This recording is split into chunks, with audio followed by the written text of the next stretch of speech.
আসসালামু আলাইকুম। সময় খুব কম, আমি অ্যাড্রেস করব না।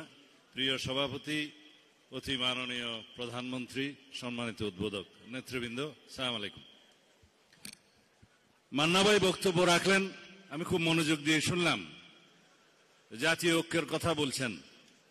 জাতীয় ঐক্য একটা প্ল্যাটফর্ম হবে যেটা গঠিত হয়েছে ফ্যাসিবাদ বিরোধী জাতীয় ঐক্যের মাধ্যমে। এইটাই সেটা সেই প্ল্যাটফর্ম। এখানে সবাই আছে। এই জাতীয় ঐক্যটা হবে ফ্যাসিবাদ বিরোধী জাতীয় ঐক্য।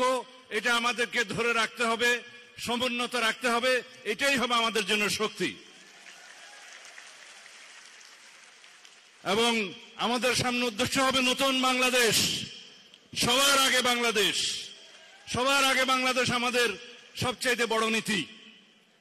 এখানে বৈদেশিক যত সম্পর্ক হবে সব হবে সার্বভৌম সমতার ভিত্তিতে এবং মিউচুয়াল রেসপেক্ট এবং ডিগনিটির ভিত্তিতে। বাংলাদেশের সীমানা যেভাবে করদ রাজ্যে পরিণত হয়েছিল সেটা মুক্ত হয়েছে, এটাকে ধরে রাখতে হবে। আমরা অনেক প্রাণ হারিয়েছি। বলা হয় মুক্তির মন্দিরে সোপানো তোলে কত প্রাণ হলো বলিদান, লেখা আছে অশ্রু জলে। সেই লেখা আমাদেরকে চিরদিন অন্তরে ধারণ করতে হবে।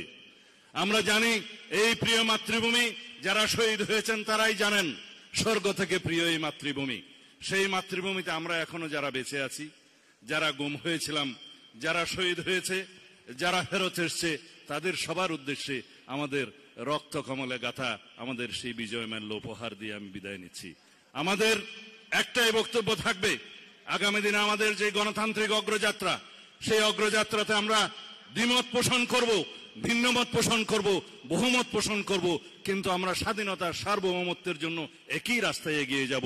সেটা যেন আমাদের উদ্দেশ্য হয়। খোদা হাফেজ।